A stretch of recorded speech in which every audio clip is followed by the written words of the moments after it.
아주 유명한 본문이거든요. 같이 한번 읽어보면 좋겠어요. 열왕기상 3장이에요. 열왕기상 3장.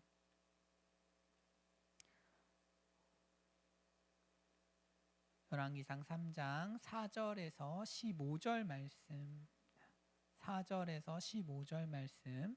본문이 살짝 긴데요. 여러분들 따로 성경책이 없으신 것 같으니까 제가 읽겠습니다. 이에 왕이 제사하러 기브온으로 가니 거기는 산당이 큼이라. 솔로몬이 그 제단에 1,000번제를 드렸더니 기브온에서 밤에 여호와께서 솔로몬의 꿈에 나타나시니라. 하나님이 이르시되 내가 내게 무엇을 줄고 너는 구하라. 네, 성경책 있으신 분들은 이렇게 읽어주시면 감사하겠습니다. 솔로몬이 이르되 주의 종 내 아버지 다윗이 성실과 공의와 정직한 마음으로 주와 함께 주 앞에서 행함으로 주께서 그에게 큰 은혜를 베푸셨고 주께서 또 그를 위하여 이 큰 은혜를 항상 주사 오늘과 같이 그의 자리에 앉을 아들을 그에게 주셨나이다.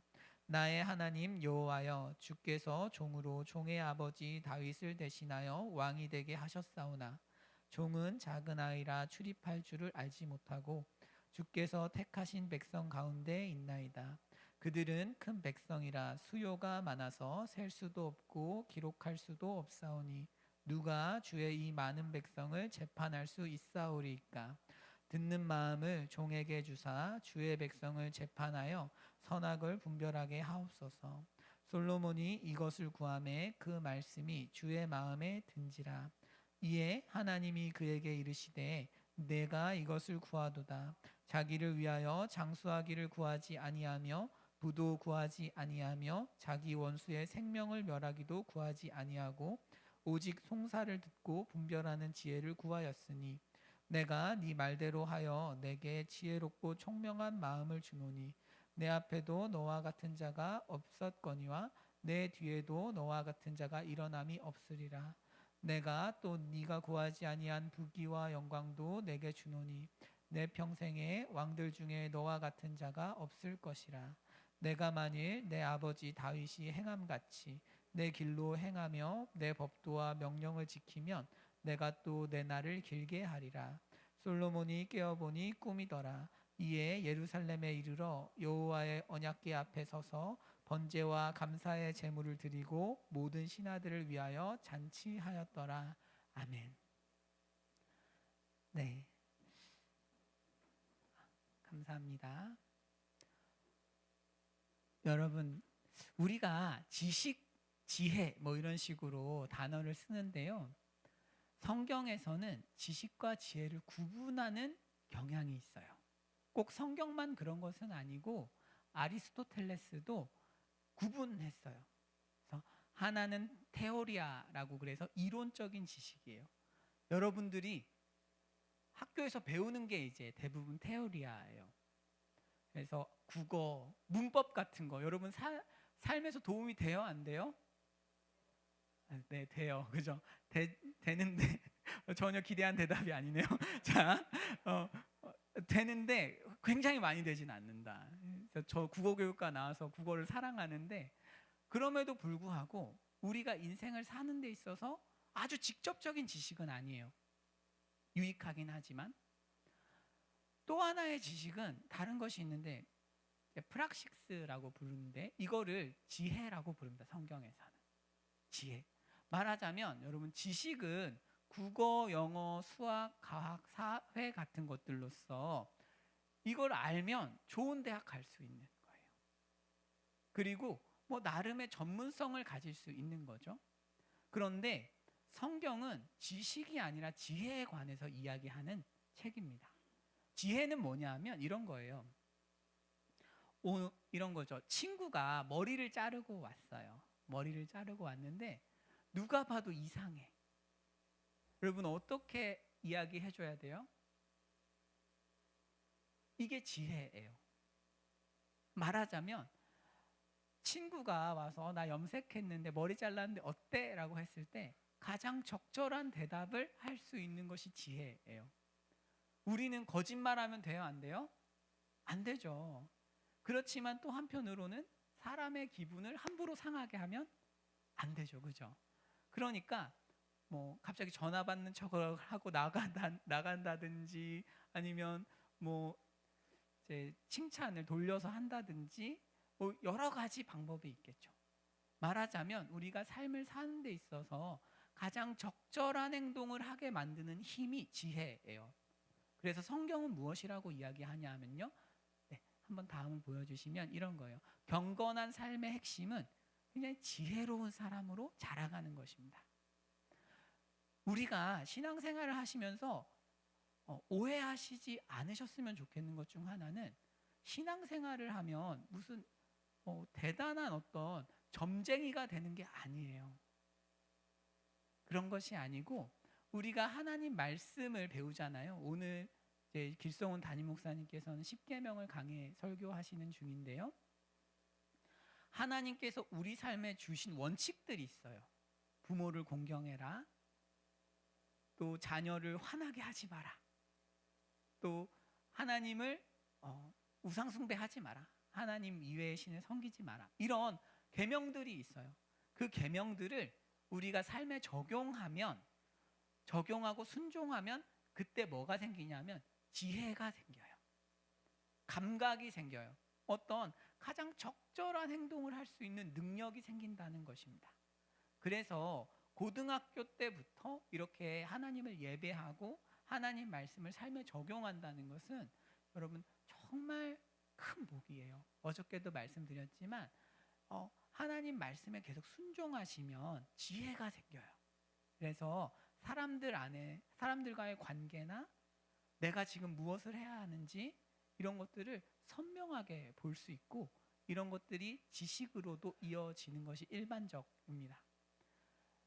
저는 이제 고려대학교를 나왔는데 저는 학교에서 저희 친구들, 동기들을 보면서 그런 생각을 했었어요. 뭐냐면 야, 이렇게 멍청한가? 이런 생각들을 했어요. 뭐가 멍청하냐 하면 지식에 있어서 멍청한 게 아니에요. 지혜에 있어서 멍청해요. 어떤 의미냐 하면 친구 사이에서 비판을 없는 곳에서 해요. 지혜로운 거예요? 아니에요? 지혜롭지 않은 것이죠. 그리고 오늘은 가늠하지 말라는 그런 이야기였는데 대배가 가늠하지 말라였는데 여러분 대학에 와서 새로 만난 여자친구랑 동거하면 돼요? 안 돼요? 안 돼요. 삶을 망치는 길이죠. 그래서 저는 그런 걸 보면서 어리석구나 이런 생각을 했어요. 성경은 지혜는 아무 곳에서도 구할 수 없는 것이라 그래요. 하나님의 은혜가 아니면 얻을 수 없어요. 그래서 경건한 삶의 핵심이라는 것은 점점 지혜로워지는 것입니다. 여러분들이 평생 사시면서 일찍 믿으신 분들은 뭐가 좋은가 하면 날마다 주님 말씀을 삶에 적용하시면서 점점 자라가요. 경건한 사람의 핵심은 그래서 우리가 뭐 예언을 하거나 이런 것이 아니고 성품으로 드러나는 지혜라고 할 수 있어요. 그래서 사람을 만나면 이 사람 참 지혜롭구나 이런 느낌을 주게 되는 거죠. 좀 더 견고한 사람이 되어가는 것이라고 또 이야기할 수 있겠습니다. 여러분 그렇게 해서 이 지혜를 우리가 구하고 있는데 2장에서 이제 이 지혜에 관한 얘기를 오늘 할 거예요. 3장을 보면서 여러분 어제까지의 이야기가 혹시 기억이 나실까요? 어제 오셔서 꿈을 꾸셨더라도 아마 기억이 나실 거예요. 뭐냐 하면 1장 이야기는 아도니아와 솔로몬 사이의 왕위 계승 전쟁이었어요. 아도니아가 훨씬 조건이 좋았어요. 맞나요? 아도니아는 차은우 같은 사람이에요. 공부도 잘하고 도덕적으로 흠결도 없고 성격도 좋고 외모도 심히 준수하고 심지어 장남의 위치에 이른 사람이 아도니아였어요. 그런데 솔로몬은 잘생겼다는 묘사도 없고 어머니는 불륜을 저지른 도덕적으로 흠결이 있는 사람이었는데 솔로몬이 이겼어요. 왜 이겼죠? 하나님의 약속을 솔로몬이 가지고 있었고 그 약속을 밧세바가 주장했기 때문에 승리한 거였어요. 그래서 1장에서 우리가 봤던 것은 하나님에게 나아가서 우리가 하나님의 언약을 주장하면 그 언약이 우리를 어떻게 한다는 거예요? 승리케 만든다라는 주제였어요. 그리고 2장에서 다윗은 죽으면서 자기도 못했던 일을 솔로몬한테 맡겨요. 여러분들 용어로 뭐 짬철이라 그러는지 모르겠는데 이렇게 넘겨요. 이렇게 일을 넘기는 거죠. 자기도 요압하고 시므이를 함부로 죽이지 못했는데 솔로몬에게 내가 죽고 나면 요압과 시므이를 죽여줘. 이렇게 이야기를 하고 떠납니다. 요압은 군대 사령관이에요. 굉장히 우리로 치면 사성 장군이라고 할 수 있어요. 사성 장군 여러 명 있는 게 아니라 혼자 사성 장군인 거죠. 그런 요압과 종교계에서 가장 뛰어난 아비아달과 그리고 시므이라는 사람이 있어요. 시므이는 다윗 정권을 반대하는 베냐민 지파의 수장이에요. 정적 중에 정적이라고 할 수 있는데 이 사람이 다윗에게 사과하러 나올 때 따라온 사람 숫자가 1000명이 넘어요. 말하자면 굉장히 힘이 있는 지방 호족 같은 거죠. 그래서 솔로몬 입장에서는 어리고 유약하고 힘도 없는데 다윗도 못한 일을 해야 되는 거죠. 이 두 사람을 제거하지 않으면, 요압과 다른 시므이를 제거하지 않으면 나라 운영이 안 되는 상황인 거예요. 그래서 얘네를 죽이긴 죽여야겠는데 명분도 없고 힘도 약한 상황이었는데 어떻게 됐어요? 아도니아가 여러분들 용어로 트롤링을 한 거죠. 트롤링을 해서, 모르나요? 여러분 다 모르셔서 지금 이런 저만 이상한 용어를 쓰고 있는 것 같은데 그래요. 강단이니까. 아도니아가 갑자기 뻘짓을 한 거죠. 그래서 솔로몬이 손쉽게 두 사람을 죽일 수 있는 명분을 제공했고 솔로몬이 두 사람을 처단하면서 나라가 견고해진 이야기였습니다. 그래서 2장의 주제는 하나님 앞에서 우리가 언약에 충성하고 자신의 몸을 드리면 어떻게 된다는 거예요? 하나님께서 우리에게 유리한 상황을 주신다는 거죠. 우리에게 유리한 상황, 우리를 돕는 어떤 손길을 경험할 수 있도록 은혜를 베풀어 주신다라고 2장 이야기를 정리할 수 있어요. 자, 오늘은 3장인데요. 이제 2장 끝에서부터 한번 보면 좋겠어요. 조금 이상한 부분들이 있거든요. 살펴보겠습니다. 다음이요. 네, 여기 한번 보실까요? 2장에서 요압을 죽이는 과정입니다. 2장에서 요압을 죽이는 과정인데 요압이 제단 뿔을 잡았어요. 우리로 치면 강대상에 이렇게 올라와서 잡고 살려주세요 이런 상황이에요.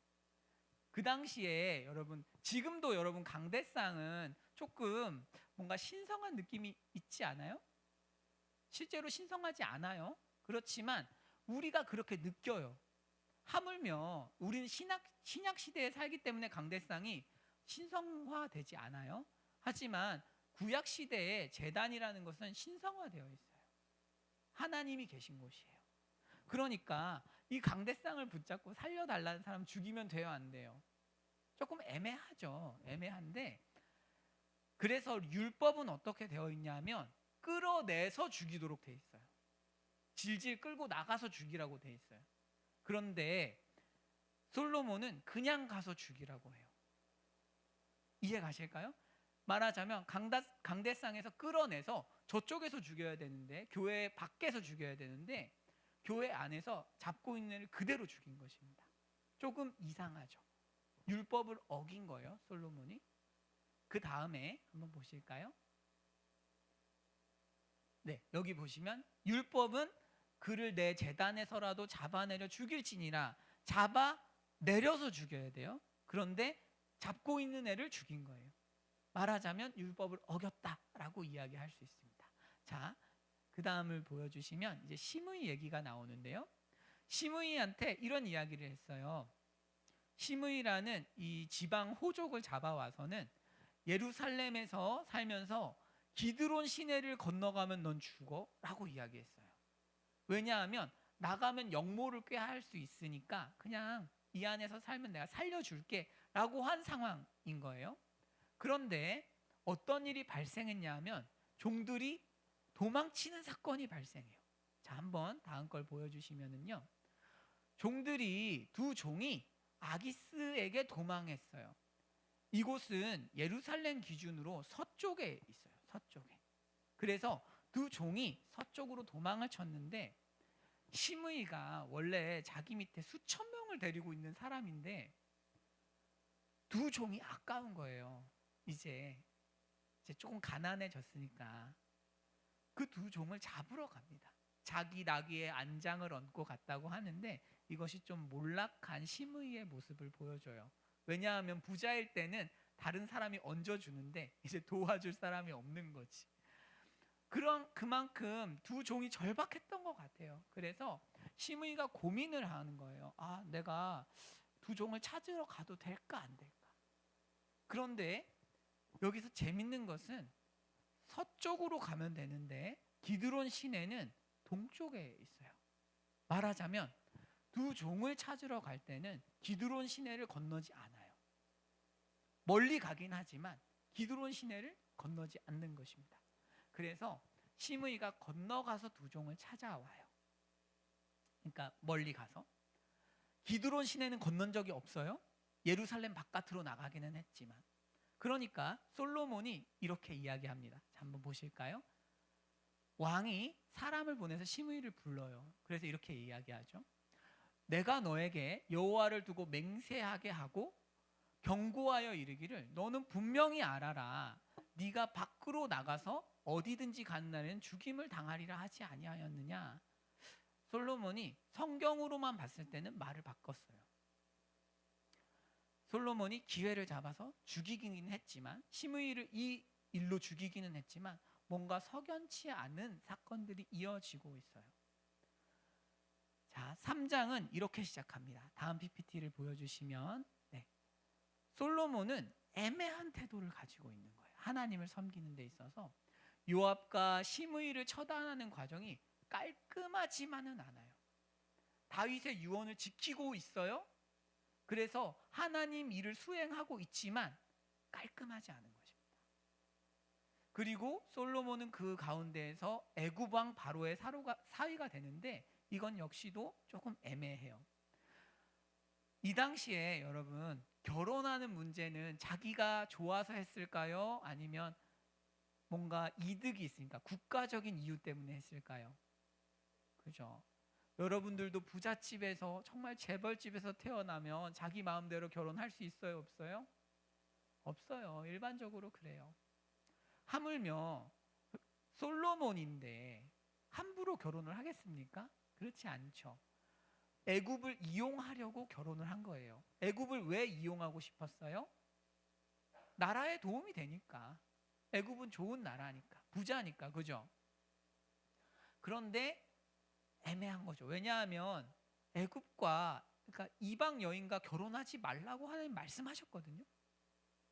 그런데 나라를 섬기고 나라를 세워가는 과정에서 뭔가 결혼을 해버린 것입니다.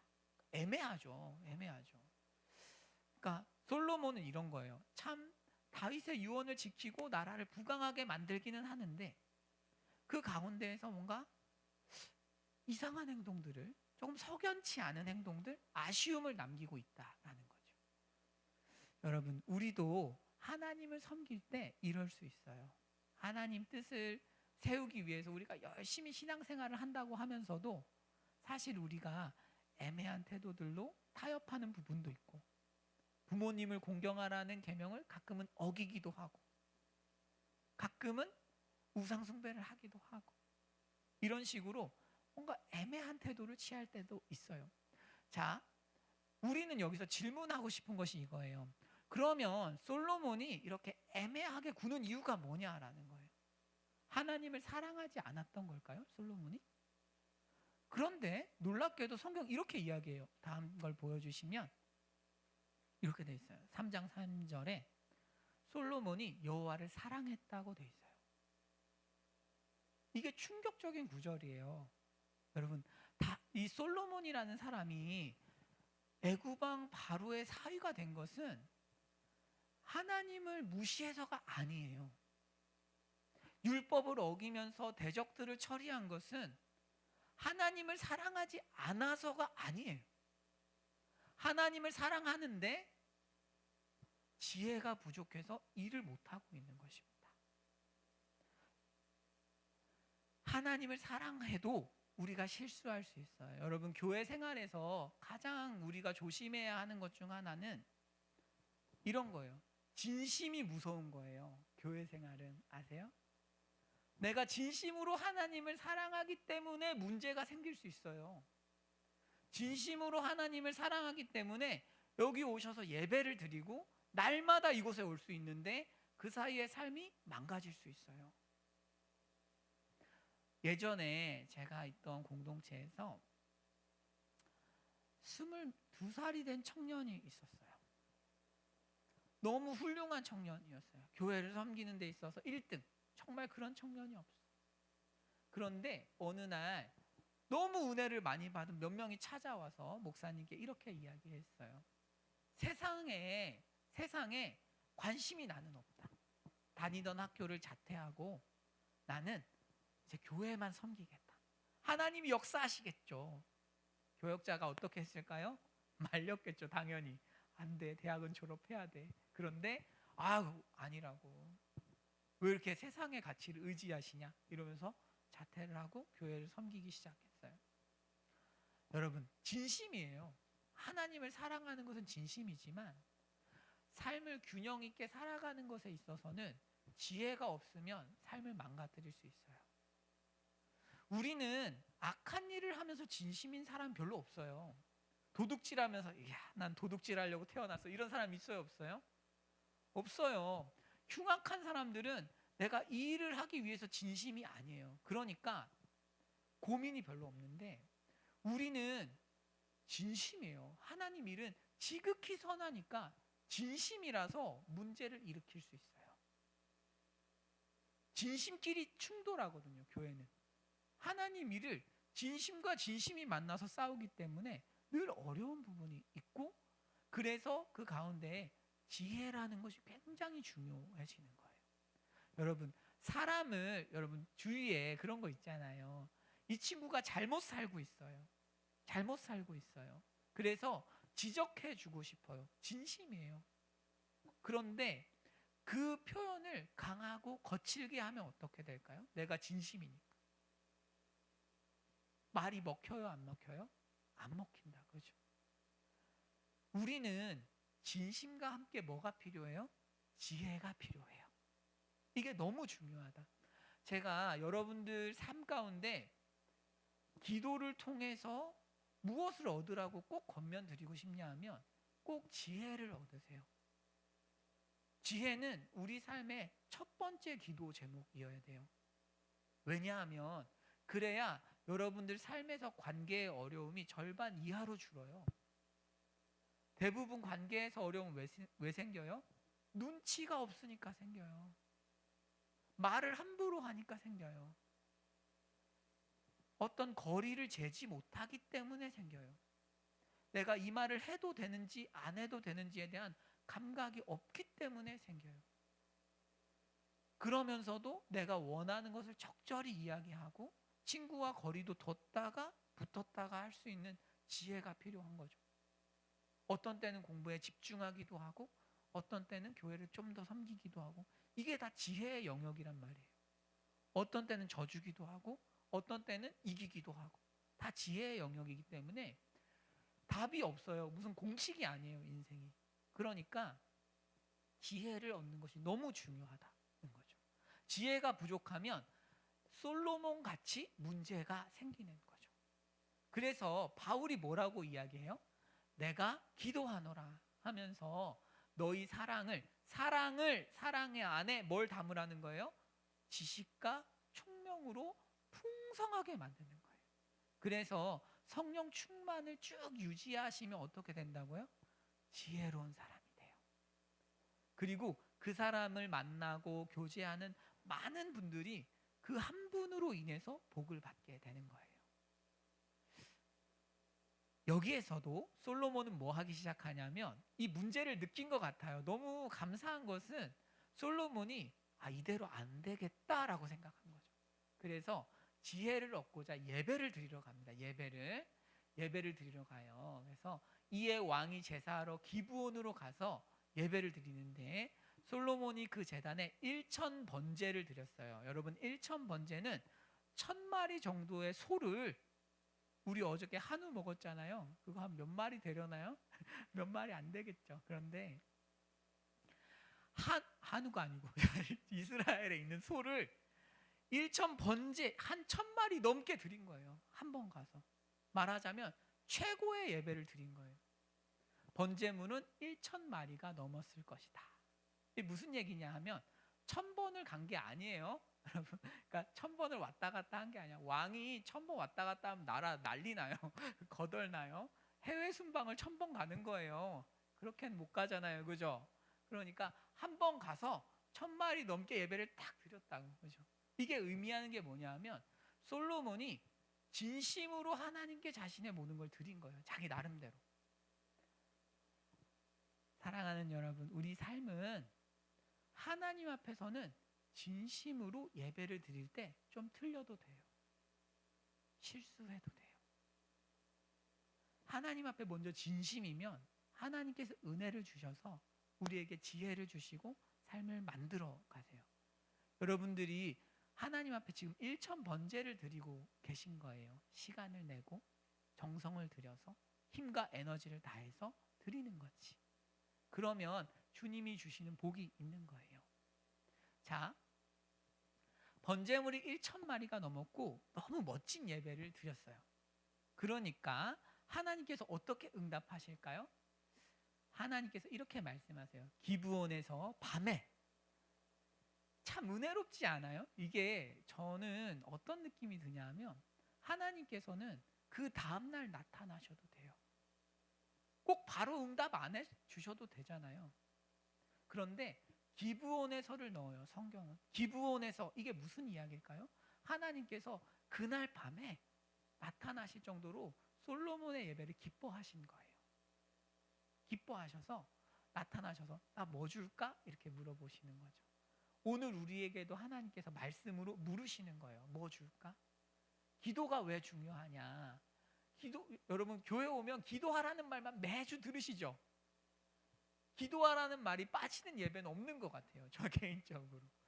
한번 제가 안 해보려고 애썼지만 실패했어요. 안 되더라고요. 그만큼 기도가 너무 중요해요. 무엇을 줄까? 너는 구해라. 이렇게 이야기하세요. 자, 기도의 역할이 뭐냐 하면, 자, 다음 보실까요? 이런 거예요. 여러분들이 신앙생활을 하시면서 꼭 기억하시면 좋겠는 것이 은혜의 개념이에요. 하나님께서 은혜로 우리에게 모든 걸 이미 다 주셨어요. 모든 것을. 영원한 생명, 영원한 유업. 여러분들 아직 어리셔서, 아직 연소하셔서 부활과 생명, 구원에 관한 이야기가 조금 낯설 수 있지만 하나님께서 우리에게 좋은 걸 다 주셨어요. 이 땅에서 우리에게 좋은 것도 다 주셨어요. 그런데 이것은 계좌 안에 있는 잔액 같은 거예요. 말하자면 현금화가 되지 않았어요. 약속이. 그것을 꺼내 쓰는 능력이 어디 있어요? 기도와 순종이에요. 말하자면 여러분들 오셔서 예배드리고 기도하시고 삶에서 순종하는 것이 체크카드를 가지고 있어서 그것을 쓰는 것과 같아요. 이해 가실까요?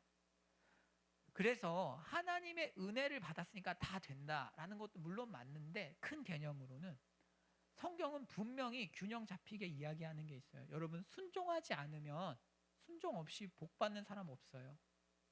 하나님께 헌신 없이 복 받는 사람 없어요.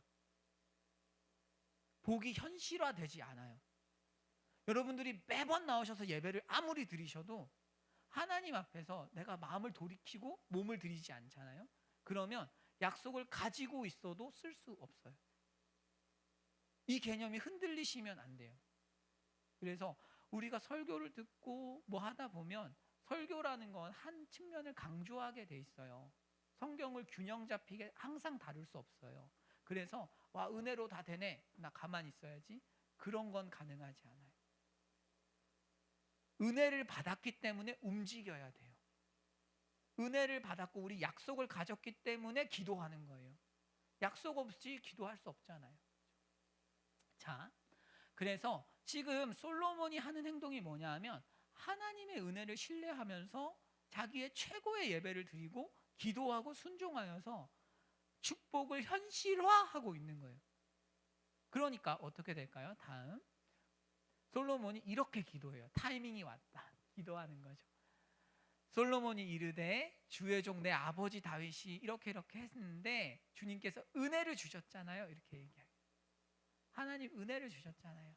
자, 은혜가 어떤 개념이냐 하면 다음 보여주시면 설명하기 좋을 것 같아요. 은혜는 하나님께서 아무에게나 은혜 주시는 게 아니고요. 여러분과 개개인이 하나님이 언약 관계예요. 언약 관계. 하나님은 나를 책임지기로 했고요. 나는 충성하기로 한 거예요. 예수 믿는데. 예수님을 믿는데 충성과 헌신과 신실함이라는 개념이 없으면 안 돼요, 여러분. 너무 당연한 거예요. 하나님은 우리랑 언약 관계시기 때문에 우리에게 십계명을 던져주시고 한번 헌신하는지 보시는 거예요. 헌신하고 있어? 언약을 지키고 있어? 하나님은 늘 신실하세요. 그래서 언약에 기반해서 상급자가 하급자에게 베푸는 걸 은혜라고 해요. 하나님께서 우리에게 은혜를 주실 때는 약속을 따라서 주시는 거예요. 우리랑 그런 약속을 맺으신 거예요. 내가 너의 삶을 축복할 거야 라고 약속하신 거예요. 그러니까 이 약속을 여러분 정말 믿으신다면 헌신하십시오. 헌신. 하나님 앞에 자기를 드리기에 힘쓰세요. 이 땅에 기독교가 어쩌니 저쩌니 하나님이 살아 계시니 어쩌니 저쩌니 말이 많지만 주님께 헌신한 사람은 그런 고민을 하지 않아요. 주님께 헌신을 해보신 분들은 하나님의 살아계심을 부정할 수 없거든요. 하나님 정말 신실하시거든요. 여러분들 삶에 여러분 생각보다 더 신실하세요. 저는 조금 연세가 있으신 어머니가 있어요. 계신데 엊그제 칠순이셨어요. 칠순. 그래서 제가 이제 금요 예배 끝나고 어머니를 뵈러 갔어요. 어머니를 이제 저희 가족이 5남매거든요. 저희가. 그래서 이제 조금씩만 돈을 내면 비싼 호텔을 쓸 수 있어요. 저희는 5남매니까. 그래서 이제 가서 어머니랑 좀 대화를 하고 이렇게 노는데 어머니가 평소에 혼자 계시거든요. 혼자. 제 마음이 너무 아파요. 뭐냐면 제가 어머니 집을 치워드릴 수가 없어요. 너무 바쁘니까. 제가 할 일이 많으니까 시간을 내서 막 이렇게 손을 봐드릴 수가 없는 거예요. 그래서 이제 엄마랑 이야기를 하다가 제가 엄마 집이 이 모양이면 어떡하나 나 걱정이 된다. 내가 기도하고 가겠다. 그래서 기도했어요. 하나님 집 좀 치워주세요. 엄마도 안 치우고 나도 안 치우고 하나님이 치워야겠다. 기도를 했어요. 그런데 얼마 시간이 지나지 않아서 어머니가 무릎이 조금 안 좋으신데 어디를 들리셨다가 국가에서 일하시는 분하고 연결이 됐는데 노인분들 집을 치워주는 그런 알바가 있다고 해요. 그런 시스템이 있대요. 그래서 뜬금없이 연결이 돼서 집이 깨끗해졌어요. 그 다음에 가니까 다 치워놨어요. 그래서 엄마가 치운 거야? 아니. 기도하고 나니까 누가 왔더라? 이렇게. 하나님은 신실하세요. 그리고 어머니께서 저한테 우준아 교회 혼자 다니기가 너무 힘들다. 재밌어요. 어머니께서 교회를 선정하시는 게 까다로우신 거예요. 평생 교회 안 다니셨는데 또 설교가 시시하면 자기 안 듣고 싶대요. 미치겠어요. 그래서 어떻게 알지 설교 시시한지 만지 어떻게 초신자가 아는 건지 모르겠지만 그렇대요. 그래서 기도했어요. 하나님 집 근처 아니면 안 간답니다. 하나님께서 얼마 전에 교회를 세워주셨어요. 집 바로 옆에. 그런데 제 선배가 세운 거예요. 굉장히 실력 있는 목사님이 담임으로 가셔서 교회를 세운 거예요. 그래서 어머니께서 가시고 우준아 정말 말씀이 좋더라. 1시간씩 설교하는데 지루하지 않아. 그래서 하나님 신실하시다. 그런데 얼마 후에 어머니께서 또 그런 얘기 하시는 거예요. 우준아, 혼자는 못 다니겠다. 제가 기도했어요. 그래? 그러면 한 명 더 보내달라고 할게. 그러니까 그러고 나서 이번에 만난 거예요. 칠순 때. 뵈니까 어머니께서 우준아, 한 명이 왔다. 누가 전화가 오셔서 자기 교회 출석하고 싶은데 같이 가자고 하셨다는 거예요. 그래서 제가 정말 하나님은 제 삶에 신실하시구나. 은혜롭게 신실하세요, 여러분. 그래서 제가 너무너무 하나님을 생각하면 감사한 부분이 많아요. 여러분 인생에도 하나님의 은혜가 끝이 없을 줄 믿습니다. 그래서 어쨌든 하나님께서 그런 생각을 하신 거예요. 이제 솔로몬의 기도를 들으시고 야, 참 훌륭하다. 이런 생각을 하셨어요. 그래서 지혜롭고 총명한 마음을 줄게. 이렇게 접근을 하신 거죠. 그래, 마음을 줄게. 심지어 이게 어느 수준이냐면 내 앞에도 너와 같은 자가 없었고 내 뒤에도 없어. 무슨 얘기냐면 전무후무죠. 예수님 제외하고 이제 1타인 거죠. 자, 그래서 내가 심지어 네가 구하지 않은 것도 줄게. 애드해서 줄게. 그래서 부귀와 영광도 줄게. 내 평생에 왕들 중에 너와 같은 자가 없을 거야. 가장 부유한 사람으로 살아갈 거야. 라고 이야기를 하신 거죠. 이것이 은혜의 효과예요. 우리가 가지고 있는 언약이에요, 여러분. 그러니까 남의 이야기가 아니고 우리가 전심으로 하나님 앞에 예배를 드릴 때 하나님이 주시는 축복이에요. 우리가 전심으로 예배를 드리고 하나님 앞에서 주님 지혜를 주십시오 라고 할 때 주님이 주시는 복이에요. 그런데 여기에는 사실 어떤 일정한 조건이 있기는 있어요. 어떤 조건이 있냐면 솔로몬은 자기를 위해서 구하지는 않았어요. 하나님께서 거기에 놀라신 거예요. 솔로몬이 자기 자신을 위해 구했다면 하나님 그렇게 감동 안 받으실 텐데 그것이 아니라 솔로몬이 이렇게 기도한 거죠. 종은 아이라서 출입할 줄 모릅니다. 그런데 하나님의 백성은 너무 많으니까 제가 지혜가 필요합니다. 하나님께서 주신 사명을 이루려면 제가 지혜가 필요하고 능력이 필요합니다. 라고 이야기를 했을 때 하나님께서 도와주신 거죠. 사랑하는 여러분, 여러분들을 하나님께서 부르신 이유는 여러분 한 사람을 위해서가 아니에요. 우리 한 사람을 위해서 부르신 것이 아니라 여러분들을 만나는 모든 사람에게 복의 통로로 여러분들을 쓰시기 위해서 부르신 거죠. 아브라함의 축복이 흘러가도록. 제가 종종 말씀드리지만 그 어떤 통계가 있어요. 인류 역사상 GDP가 올라가냐 마냐 통계가 있어요. 물론 추정이겠지만 여러분 신라 시대가 잘 살아요? 조선 시대가 잘 살아요? 신라?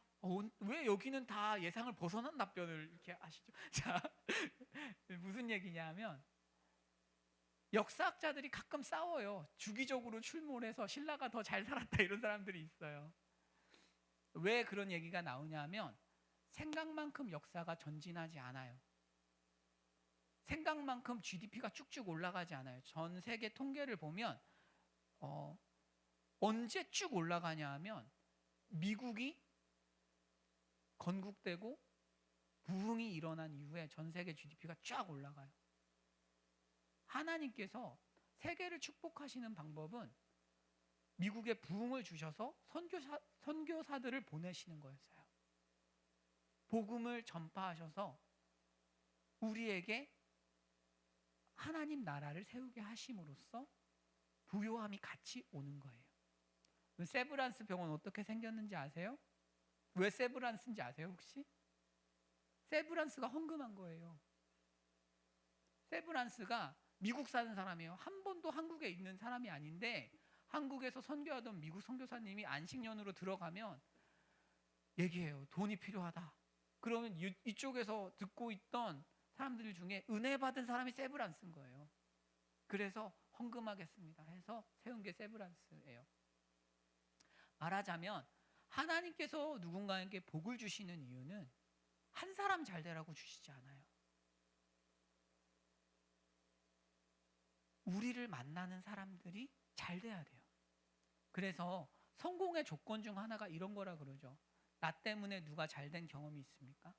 가장 탁월한 사회적인 소셜 어떤 리더들에게 물어보면 이 질문이 굉장히 중요하다 그래요. 이 경험이 없는 사람 절대 성공 못 한대요. 나 때문에 누군가 덕을 본 적이 있는가? 누군가 나로 인해서 성공한 적이 있는가? 세상에서도 통용되는 원칙이에요.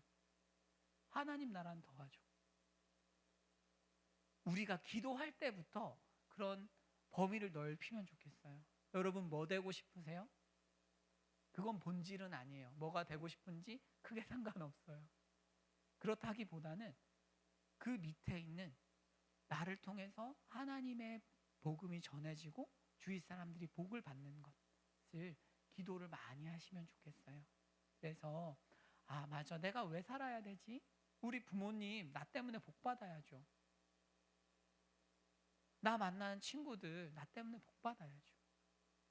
내가 사회에 나가서 일할 때 그 일로 인해서 다른 사람들 복 받아야 되는 거죠. 그걸 놓고 솔로몬이 기도했을 때 하나님이 응답을 넘치게 주셨던 것처럼 우리에게도 그렇게 주실 거예요. 자, 좀 더 이야기를 이어가 봅시다. 자, 다음 한번 보여주시겠어요? 그런데 이제 우리 궁금하잖아요. 솔로몬이 지혜는 받았는데 어떻게 썼는지 궁금해. 그죠? 지혜는 받았어요. 어떻게 썼는지 궁금한데 솔로몬은 여러분 사실 성경은 이렇게 돼 있어요. 열왕기상 3장부터 8장까지가 전부 다 지혜에 관련된 이야기예요. 지혜 있는 사람은 이렇게 행동합니다 라는 이야기인데 그 중에 오늘은 시간 없으니까 3장만 볼 거예요. 자, 이 이야기 한번 봅시다. 솔로몬에게 찾아온 두 여인인데요. 우리 한번 같이 읽으면 좋겠어요. 시작.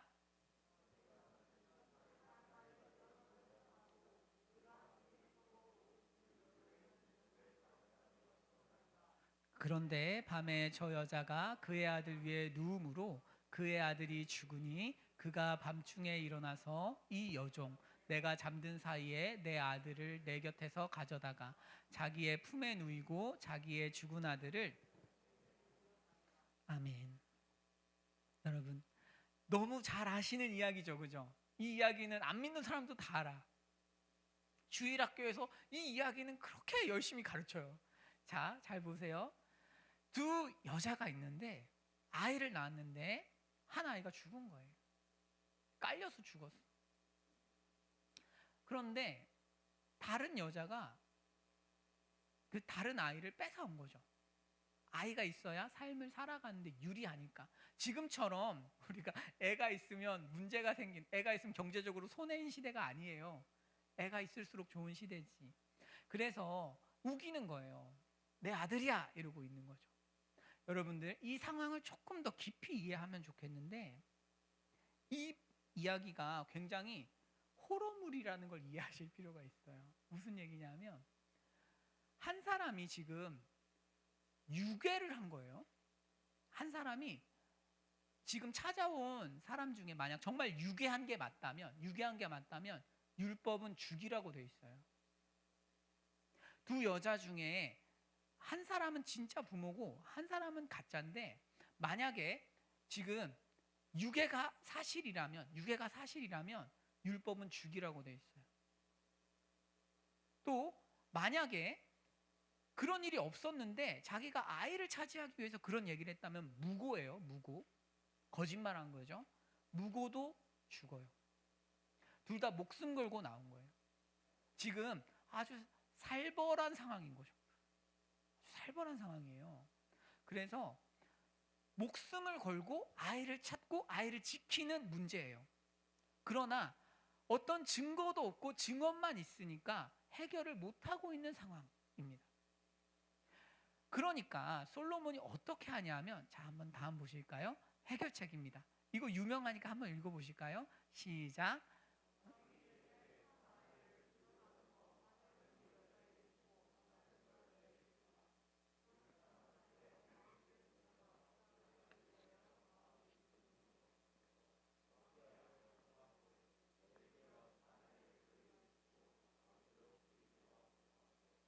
다른 여자는 말하기를 내 것도 되게 말고 내 것도 되게 말고 나누라 하라 하는지라.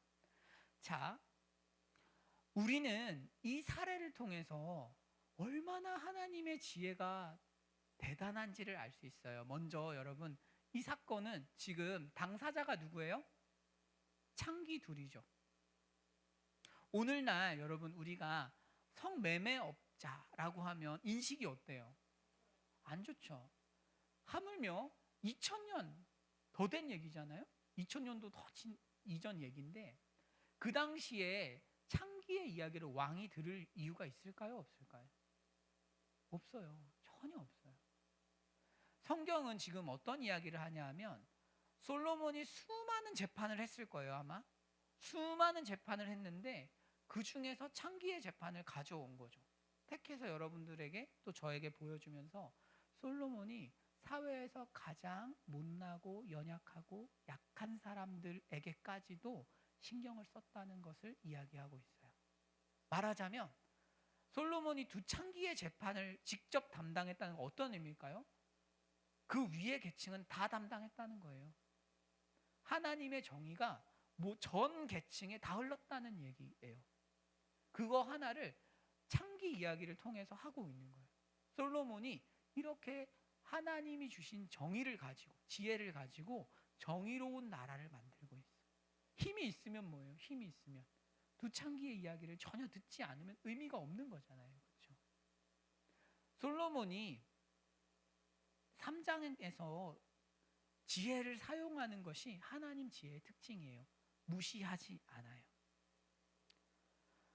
자, 솔로몬이 또 어떻게 이야기를 하냐면 23절에서 이런 이야기를 하거든요. 자, 이렇게 이야기해요. 왕이 이르되 이 여자는 말하기를, 이렇게 이야기하죠. 저 여자는 말하기를. 성경이 굳이 이걸 왜 넣어놨을까요? 이 대사 필요 없거든요. 왜 굳이 넣었을까요? 솔로몬이 고민하는 거잖아요. 이렇게 해가지고 이 여자는, 저 여자는, 이렇게 왜 그럴까요? 솔로몬이 잘 들었다는 얘기죠. 아니, 왕이 창기 얘기를 왜 듣고 있습니까? 그런데 집중해서 듣는 거예요. 이 여자는 그렇고 저 여자는 그렇고. 듣는 마음이죠. 여러분, 하나님께서 우리에게 듣는 마음을 주시면 작은 사람 이야기도 들어요. 무시하지 않아요. 어리석은 사람은 잘 듣지 않아요. 너무 중요한 거 같아요. 저는 저희 교회 와서 굉장히 놀란 거 하나 있어요. 정말 제가 소름 돋게 놀란 거 하나 있어요. 뭐냐면 담임 목사님을 뵈면서 저 정말 많이 놀랐어요. 왜 놀랐냐 하면 담임 목사님이 정말 잘 들으세요. 제가 뭐 사람을 높이려는 게 아니고 작은 사람 말을 잘 들으세요. 늘 배우려고 하세요. 제가 담임 목사님의 정신 연령이 저보다 어리지 않을까 이런 생각을 했어요. 더 청년 같으세요. 늘 배우려고 하셔서. 저는 오히려 제가 다 안다고 생각하고 잘 안 배웠던 것 같아요. 그 태도를 뵈니까. 그래서 좀 요새 저도 덩달아 겸손해졌어요. 여러분, 그런 거예요. 하나님의 지혜를 정말 가지고 훈련된 사람은 잘 들어요. 별것 아닌 것 같은데 들어요. 다 아는 얘기인데 들어요. 그러면서 중요한 걸 잊지 않고 확인하고 체크하고 성장해 가요.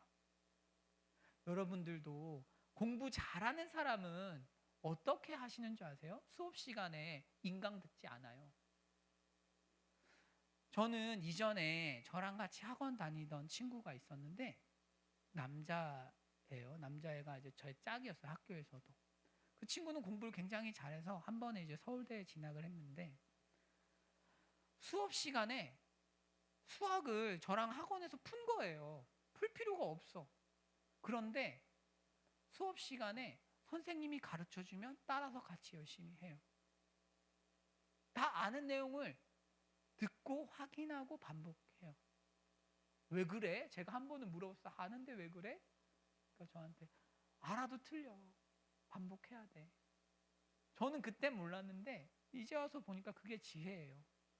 지혜 없는 애들이 공부 시간에 딴짓 하는 거죠. 사실은 어렵게 하는 거죠. 공부를 굉장히 어려워지게 하는 거죠. 그래서 솔로몬이 잘 들었어요. 그리고 또 하나는 뭐냐면 어머니 마음을 알아요. 솔로몬은 창기라는 선입견이 없어요. 뭐 창기 주제에 무슨 모성애가 있겠어. 이렇게 생각하지 않아요. 솔로몬이 그래, 엄마지. 창기이기 이전에 엄마지. 그러니까 자녀가 위협을 받으면 정체를 드러낼 거야 라고 본질을 꿰뚫어 보는 것입니다. 편견과 선입견이 없는 거예요. 하나님 지혜가. 얼마나 좋은 지혜인지 모르겠어요. 자, 그래서 이 사건은 칼이라는 도구로 2장과 연결되는데 다음 한번 보여주실까요? 2장에서 솔로몬은 칼로 막 사람을 다 죽여요. 다 죽여요. 조금 폭력적으로. 하나님을 사랑하지만 지혜가 없으니까 옆에 있는 사람들이 다치는 거예요. 우리가 하나님 사랑해도 옆 사람들 다치게 할 수 있거든요. 그런데 3장에 이르러서 하나님이 주시는 지혜를 받으니까 어떻게 돼요? 사람의 마음을 드러내요. 그리고 아무도 죽이지 않아요. 훨씬 온건하게 하지만 본질을 꿰뚫으면서 문제를 해결하는 힘이 생긴 거죠. 이런 지혜를 갈망하면 좋겠어요. 이게 우리가 가진 약속이에요. 우리가 가지고 있는 약속이고 이 지혜를 받을 때마다 우리의 삶의 문제들을 해결해 갈 수 있는 거죠.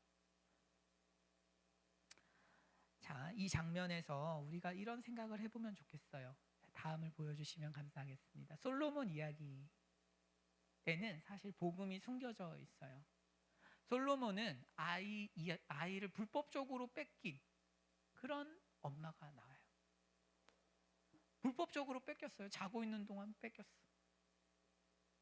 그리고 이 엄마가 자식이 위험에 처하니까 어떻게 해요?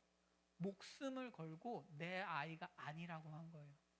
그 증언은 용기 있는 증언이에요. 내 아이가 아니다? 이 말은 뭐냐면 나 죽어도 좋아요. 이 이야기거든요. 나 죽어도 돼요. 이 아이를 살릴 수만 있다면 나 죽어도 돼요. 목숨을 걸고 찾은 아이예요. 어머니의 사랑이 위대한 거죠. 정말 위대한 것 같아요. 여러분, 이 이야기는 사실 우리 이야기예요. 복음은 뭐라고 이야기할까요? 복음은 에덴에서 아담이 사탄에게 속아서 합법적으로 사탄의 자녀가 된 이야기예요. 우리는 합법적으로 사탄의 것으로 바뀌었어요. 합법적으로 우리는 태어나면 아담의 후손으로서 사탄을 섬겨요. 그래서 하나님께서 행하신 것은 목숨을 드리는 것이었습니다. 예수께서 직접 목숨을 드린 거예요. 이 이야기에서 엄마는 목숨을 건 것이지만 예수 그리스도께서는 목숨을 들여서 우리를 찾아오신 거예요. 목숨을 들여서 다 아시고 내가 너를 구원하려면 이 방법밖에 없으니까 목숨을 들여서 우리를 찾아오신 거예요. 우리는 어떤 사랑을 받고 있는 사람들이냐면 이렇게 위대한 사랑을 받아요. 여기서는 그냥 아이예요. 우리는 하나님의 원수예요. 하나님께 잘한 적이 없어요. 원수인데 그 우리를 너무나 사랑하시는 하나님께서 자기 아들을 십자가에 못 박으셔서 나를 구원하신 거예요. 그 하나님이 엄청난 언약의 유익을 가지고 우리에게 권면하시는 거예요. 사랑하는 딸아, 사랑하는 아들아, 너희가 얼마나 큰 사랑을 받고 있고 내가 너희를 위해서 죽었다. 이 언약에 헌신해라. 그 안에 하나님의 위대한 약속과 지혜가 있어서 하나님을 통해서 우리가 받는 복과 하나님이 주시는 복이 온 세상으로 흘러가는 은혜가 있는 것이죠. 우리가 이렇게 큰 사랑을 받고 있기 때문에 하나님께서 이렇게 우리에게 요구하시는 거예요. 어떻게? 이기적으로 살지 말 것과 하나님의 자녀로서 지혜롭게 성장하면서 이웃을 돌보고 섬기기를 권면하시는 거죠. 그리고 그 결과 우리가 기도하고 순종할 때 하나님 은혜로 삶의 전성기가 정말 좋은 삶이 열리는 것입니다. 우리 이 말씀이 새겨져서 우리 또 다음에 만날 때까지 교회에서 만날 거예요, 여러분. 다음에 만날 때까지 정말 이 말씀이 여러분들의 신앙생활 가운데 심겨지는 은혜가 있으면 좋겠습니다. 제가 기도하고 기도하는 동안